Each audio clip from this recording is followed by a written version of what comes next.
இன்றைக்கி நம்ம இந்த வீடியோவில் என்ன பார்க்க போகிறோன்னா இந்திய தேசிய இயக்கம். அதில் பகுதி 1 பார்ப்போம். மொத்தம் 5 பகுதிகளாக இந்திய தேசிய இயக்கத்தை பற்றி பார்க்க போகிறோம். பகுதி 1 பார்ப்போம். இந்திய தேசிய இயக்கம்னா வேறு ஒன்றும் இல்லை, Indian national Congress, INC, Indian national Congress. ஐஎன்எம்மில் இந்தியன் நேஷனல் மூவ்மெண்ட்டில் ஐஎன்சி ஒரு பெரிய பகுதி.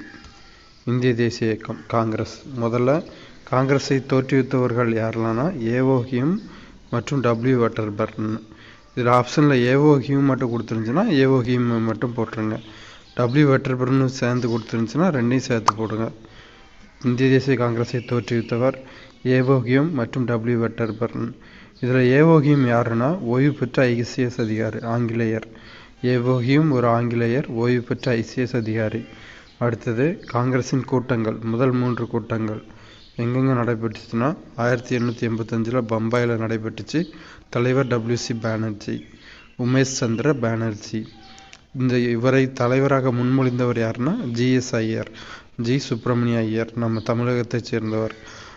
நடைபெற்ற நாள் என்னன்னா டிசம்பர் 28 1885 காங்கிரஸின் முதல் கூட்டம் நடந்துச்சு. காங்கிரஸின் முதல் கூட்டம் டிசம்பர் 28 1885 நடக்கு.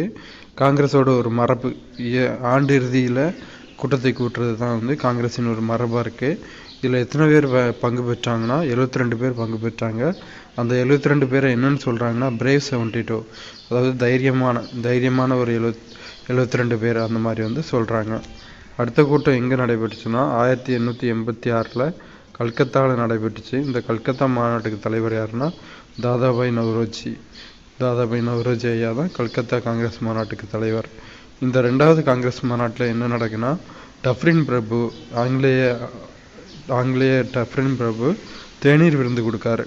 தொடக்கத்தில் காங்கிரஸ் ஒரு வெள்ளை ஆங்கிலேயர்களால் உந்தப்பட்டு தான் தொடங்குறாங்க. என்னென்னா இந்தியாவில் கலகம்லாம் இப்போ அந்த டைம் நடக்கிற மாதிரி இருக்குது, அதை அடக்கணும் அப்படின்னு ஒரு அமைப்பை ஏற்படுத்தி கொடுத்தது தான் காங்கிரஸ். ஆங்கிலேயர்கள் இந்தியர்களுக்கு ஏற்படுத்தி கொடுத்த அமைப்பு தான் காங்கிரஸ்.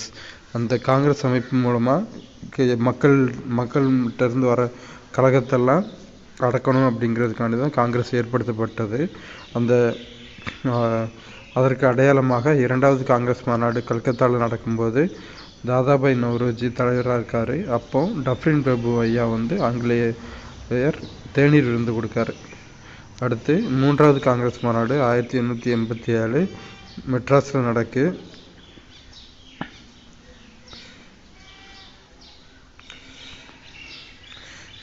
நடக்கு. இதுக்கு தலைவர் யாருன்னா பக்ருதீன் தியாப்ஜி. 1887 மெட்ராஸ், பக்ருதீன் தியாப்ஜி.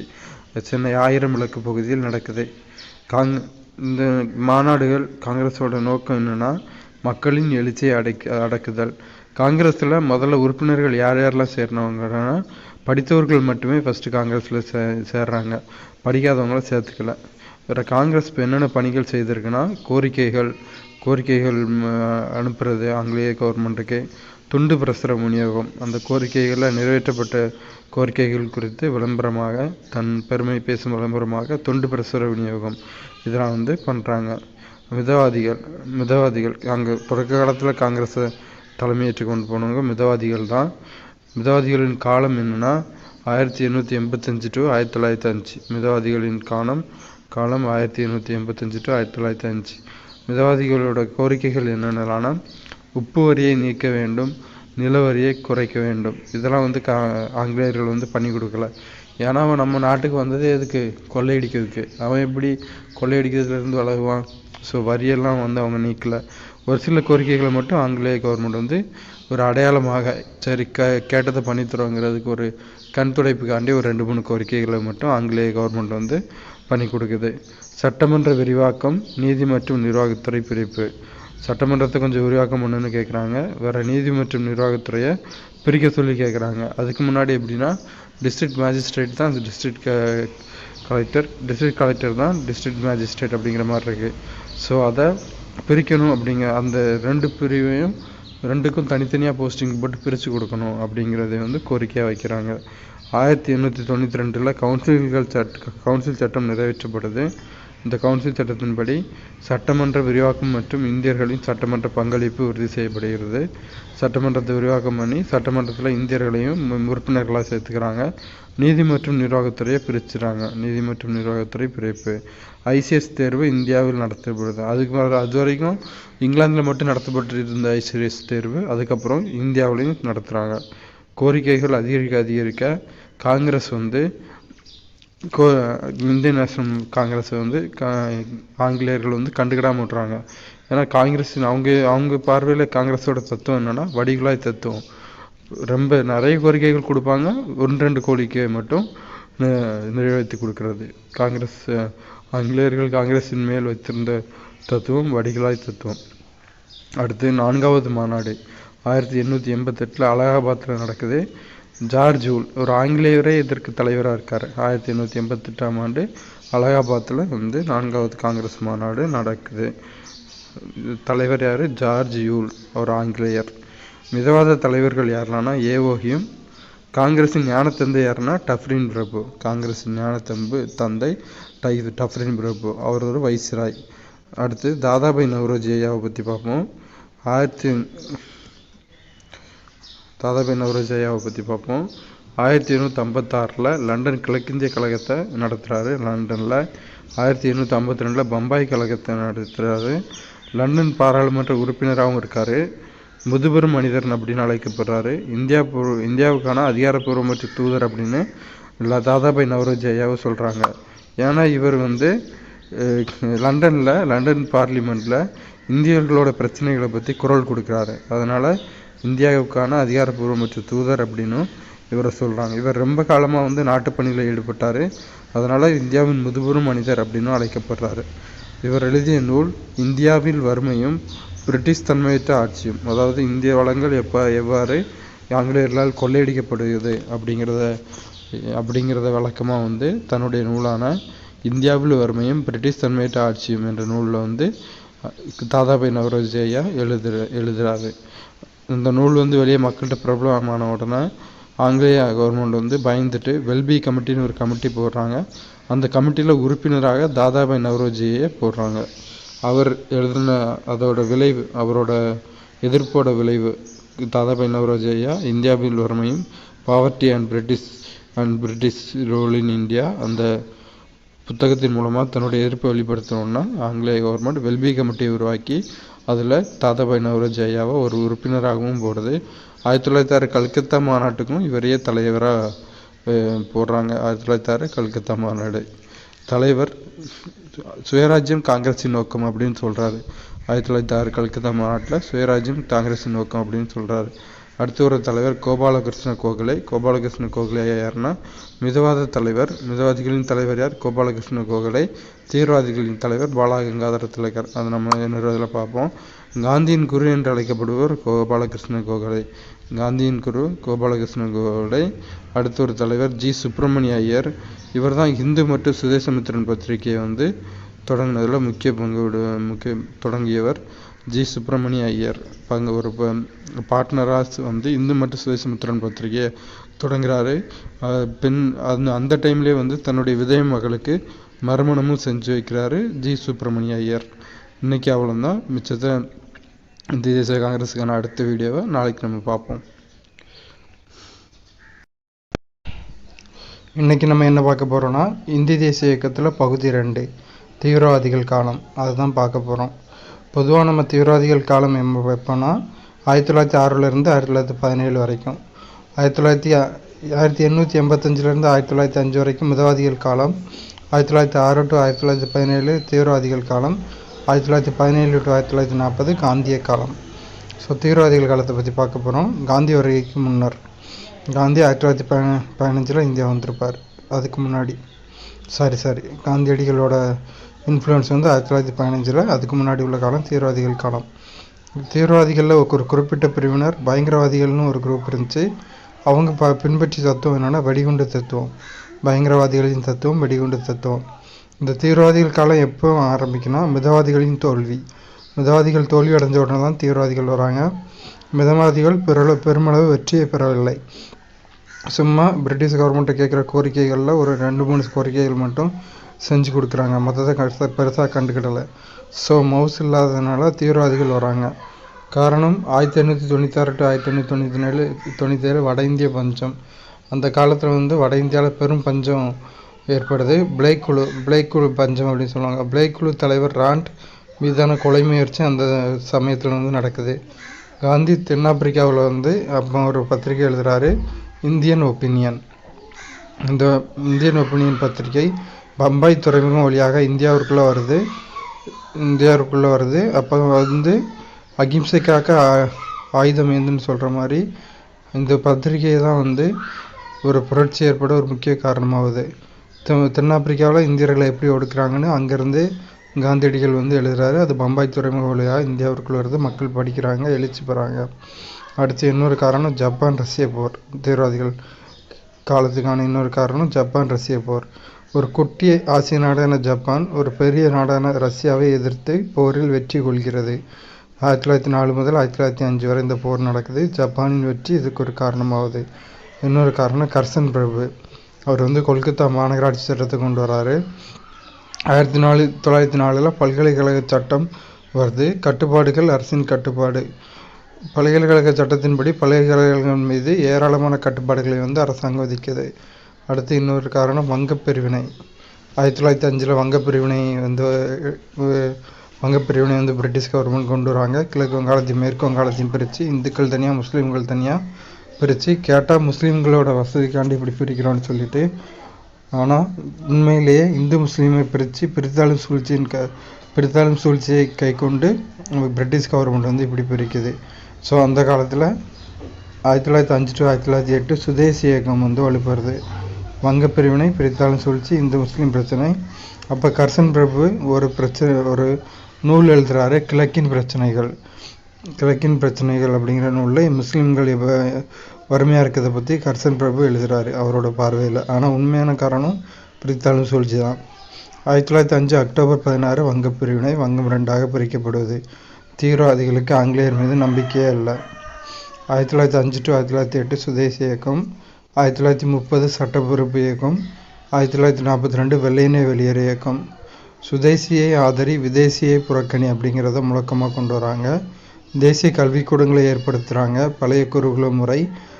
சரி, இதுக்கப்புறம் முக்கியமான தீவிரவாத தலைவர்கள் லால், பால் மற்றும் பால். லாலா லஜபதி ராய் லால், பாலகங்காதர திலகர், பிபின் சந்திர பால். தீவிரவாதிகளின் ஒட்டுமொத்த தலைவராக அறியப்படுவர் பாலகங்காதர திலகர். பாலகங்காதர திலகர் பம்பாயில் சிவாஜி விழா, கணபதி விழா போன்ற விழாக்களை நடத்துகிறாரு. 2 பத்திரிகைகள் நடத்துகிறாரு, மராட்டா மற்றும் கேசரி. மராட்டா ஆங்கில மொழியிலையும், கேசரிங்கிறது மராட்டி மொழியிலையும் நடத்துகிறாரு. அதனால் இவர் மராட்டிய கேசரி அப்படின்னு அழைக்கப்படுறாரு. மராட்டிய சிங்கம் பாலகங்காதர திலகர். சுயராஜ்யம் எனது பிறப்புரிமை என முழங்கினார் பாலகங்காதர திலகர். சுதேசி, இந்தியா இந்தியருக்கு என்ற முழக்கங்களை முழங்கியவர் சுவாமி தயானந்த சரஸ்வதி. சுயராஜ்யம் எனது பிறப்புரிமை என முழங்கியவர் பாலகங்காதர திலகர். சுதேசி மற்றும் இந்தியா இந்தியருக்கு போன்ற முழக்கங்களை முழங்கியவர் சுவாமி தயானந்த சரஸ்வதி. அடுத்து லாலா லஜபதி ராயாவை பற்றி பார்க்க போகிறோம். மராட்டி சிங்கம் பாலகங்காதர திலகர், பஞ்சாப் சிங்கம் லாலா லஜபதி ராய். மாண்ட்லே சிறைச்சாலைக்கு இவர் நாடு கடத்தப்படுகிறார்.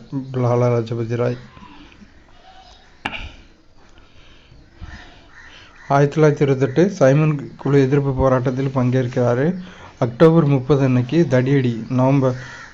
லாலா லஜபதி ராய் மீது தடியடி நடத்தப்பட்டு நவம்பரில் இறக்கிறார். அதுக்கு முன்னாடி சான் பிரான்சிஸ்கோவில் ஒரு போராட்டம் நடத்துகிறாரு. சைமன் குழு எதிர்ப்பு போராட்டம் லாகூரில் பங்கு பெறாரு. அடுத்து பிபின் சந்திர பால். வங்காள அமைதியின் தந்தை அப்படின்னு பிபின் சந்திரபால் அழைக்கப்படுறாரு. ஒட்டுமொத்தமாக இந்திய அமைதியின்மையின் தந்தை பாலகங்காதர திலகர், வங்காள அமைதியின்மையின் தந்தை பிபின் சந்திரபால். மற்றும் ஒரு தலைவரை பார்க்க போகிறோம், அரவிந்த் கோஷ். இவர் மேலே அலிப்பூர் வெடிகுண்டு வழக்கு தொடுக்கிறாங்க. அந்த வழக்கு வரப்போ இவர் பாண்டிச்சேரியில் தலைமறைவாகிறார். பாண்டிச்சேரி அப்போ ஃப்ரெஞ்சு கவர்மெண்ட் கண்ட்ரோலில் இருந்த பகுதி. ஸோ பாண்டிச்சேரியில் தலைமறைவாகிறார். தீவிரவாதியாக இருந்து பயங்கரவாதியாக மாறி திரும்ப ஆன்மீகவாதியாக மாறினவர் யாருன்னா அரவிந்த கோஷ். கர்மயோகி என்று அழைக்கப்பட்டவர். இவர் திரும்ப பாண்டிச்சேரியில் அரவிந்த மடம் அப்படின்னு ஒரு மடத்தையும் வந்து நிறுவிப்பார்.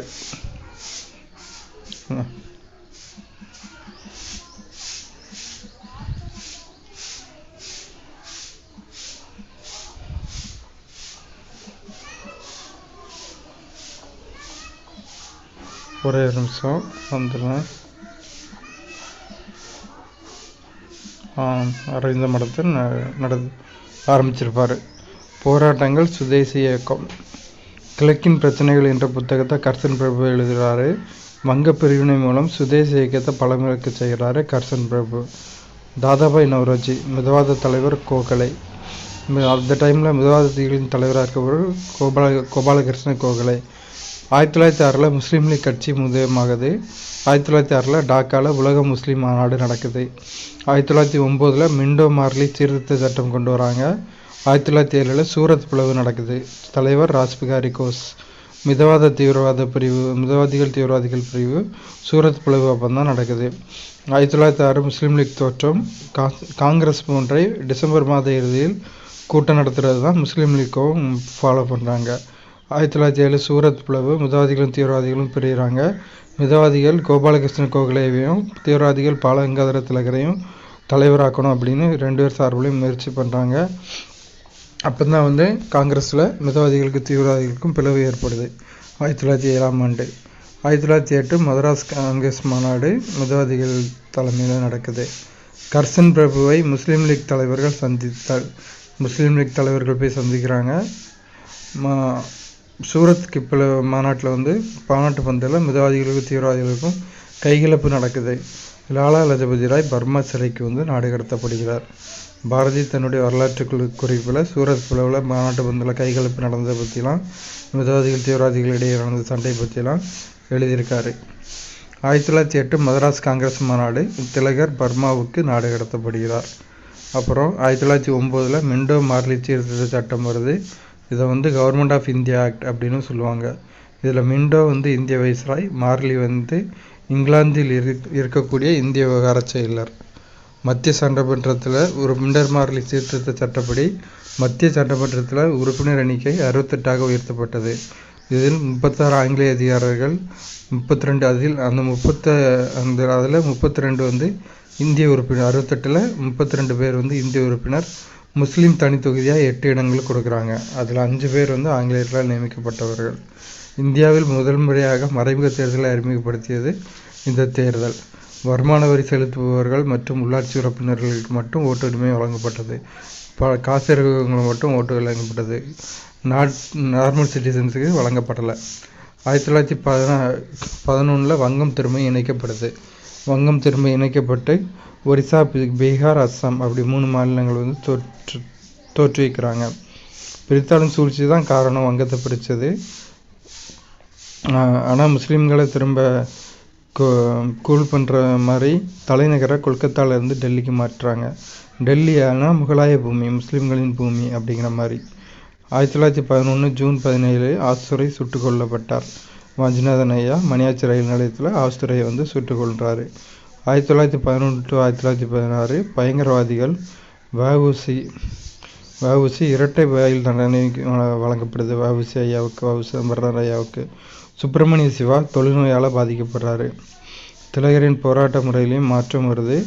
லக்னோ இணைவு 1916 லக்னோ இணைக்கப்படுது. அது காரணம் வந்து அன்னி-பெசன்ட் அம்மையார். லக்னோ உடன்பாடு வந்து காங்கிரஸ் மற்றும் முஸ்லீம் லீக் இடையே நடக்குது. என்ன உடன்பாடுனா, இதுவரைக்கும் இதுக்கப்புறம் என்ன போராட்டம் நடந்தாலும் அதை வந்து காங்கிரஸும் முஸ்லீம் லீக்கும் சேர்ந்து நடத்துறது அப்படின்னு வந்து ஒரு உறுதிமொழி கொண்டு வராங்க. அலிகார் பல்கலைக்கழகம் அப்போ வந்து காங்கிரஸோட மீட்டிங்கும் முஸ்லீம் லீக்கோட மீட்டிங்கும் பக்கத்து ஸ்கூலில் நடக்கிறப்போ காங்கிரஸும் முஸ்லீம் லீக்கும் இணைந்து இந்த உடன்பாட்டுக்கு வராங்க. அலிகார் பல்கலைக்கழக அங்கீகாரம் கொடுக்கப்படாதது, அதுவும் ஒரு காரணம். லக்னோ இணைவுக்கான காரணம். காமரே மற்றும் அல்-ஹிலால் என்ற பத்திரிகைகளுக்கு தடை விதிக்கிறாங்க. தன்னாட்சி இயக்கத்தை கொண்டு வந்ததில் முக்கியமானவர் அன்னி-பெசன்ட் அம்மையார். அன்னி-பெசன்ட் அம்மையார் வந்து சென்னையில் போராட்டம் நடத்தினாங்க. கோரிக்கைகளை நிறைவேற்றுதல். தன்னாட்சி இயக்கத்தை முதலில் ஆரம்பித்தவர் வந்து பூனா பகுதியில் திலகர் ஆரம்பிக்கிறார். அடுத்து ஆகஸ்ட் அறிக்கையை வெளிக்கொண்டு வராங்க. ஆகஸ்ட் அறிக்கையை வெளியிட்டவர் மாண்டேகு. ஆண்டு 1917. 1917ஆம் ஆண்டு ஆகஸ்ட் அறிக்கை. ஆகஸ்ட் 20ஆம் தேதி 1917ஆம் ஆண்டு கொண்டு வரப்பட்டது. ரவுலட் சட்டம் நடைமுறைக்கு வந்த ஆண்டும் 1919. ரவுலட்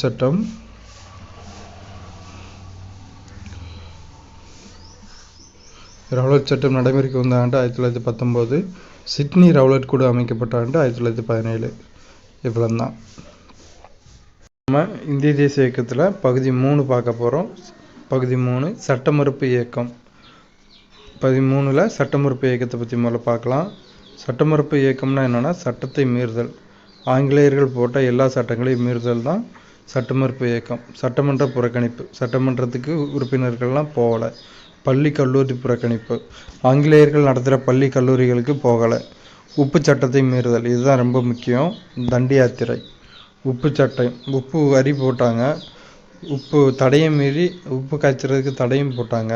லிவர்பூல் உப்பு இறக்குமதி செய்யப்படுகிறது லண்டன்ல இருந்து. ஸோ இங்கே உள்ள உப்பெல்லாம் காய்க்கக்கூடாது அப்படின்னு சட்டம் போடுறாங்க. அதை மீறி உப்பு சட்டத்தை மீறி தண்டி யாத்திரை வந்து காந்தியடிகள் நடத்துகிறாரு. தண்டி யாத்திரை எப்போ நடக்குதுன்னா மார்ச் 12 to ஏப்ரல் 6, 1930ஆம் ஆண்டு குஜராத்தில் உள்ள சபர்மதி ஆசிரமத்திலிருந்து தண்டி வரை பொடிநடையாக சென்று தண்டியில் உப்பு காய்ச்சுதல் அடையாளமாக சட்ட மறுப்பு இயக்கம். சட்டத்தை எதிர்த்ததன் அடையாளமாக தண்டியில் உப்பு காய்ச்சுதல். இதில் காந்தியடிகளோட பங்கு கொள்றவங்க யாரெல்லாம்னா சரோஜினி நாயுடு அம்மையார். சென்னையில் அதே சட்ட மறுப்பு இயக்கம் தண்டி யாத்திரை நடக்குது. அதே மாதிரி உப்பு சத்தியாகிரகம் நடக்குது. அதை தலைமையேற்றவர் டி. பிரகாசம். வேதாரண்யத்தில் ராஜாஜி. அப்புறம் இதே டைமில் தான் வட்டமேசை மாநாடுகள் நடக்குது. முதல் வட்டமேசை மாநாடு 1930, இரண்டாவது வட்டமேசை மாநாடு 1931, மூன்றாவது வட்டமேசை மாநாடு 1932. வட்டமேசை மாநாடு எப்போவுமே நவம்பர் டிசம்பர் மாதங்களில் தான் நடக்குது. லண்டனில் நடக்குது. மூன்று வட்டமேசை மாநாடுகளுமே லண்டனில் தான் நடக்குது. வட்டமேசை மாநாடுகளில் பங்கு பெற்ற கட்சிகள் எதலானா இந்து மகாசபா, முஸ்லீம் லீக் மற்றும் சுதேச மன்னர்கள் வந்து வட்டமேசை மாநாட்டில் வந்து பங்கு பெறாங்க. காங்கிரஸ் பங்கேற்ற ஒரே மாநாடு இரண்டாவது காங்கிரஸ் மாநாடு இல்லை, இரண்டாவது வட்டமேசை மாநாடு. மாற்றிடுவோம்.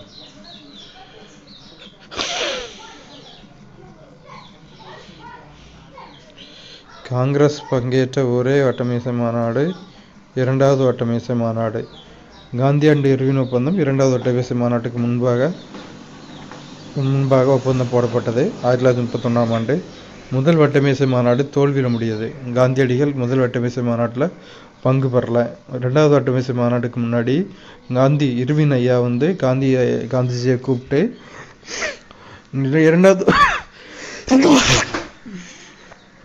இரண்டாவது வட்டமேசை மாநாட்டில் நீங்கள் கண்டிப்பாக பங்கேற்றுக்கிடணும், அதுக்கு நாங்கள் என்ன பண்ணணும் அப்படின்னு கேட்குறாங்க. அப்போ காந்திஜி என்ன சொல்கிறாருன்னா கைது செய்த தலைவர்களை விடுதலை பண்ணணும் அப்படின்னு கோரிக்கை விடுறாரு. அப்போ எல்லா தலைவர்களும் விடுதலை செஞ்சுறாங்க. ஆனால் சட்டமன்றத்தின் மீது வெடிகுண்டு வீசிய பகத்சிங் ஐயா விடுதலை செய்யப்படவில்லை. இதனால வந்து ஒரு பெரிய சர்ச்சையாகுது.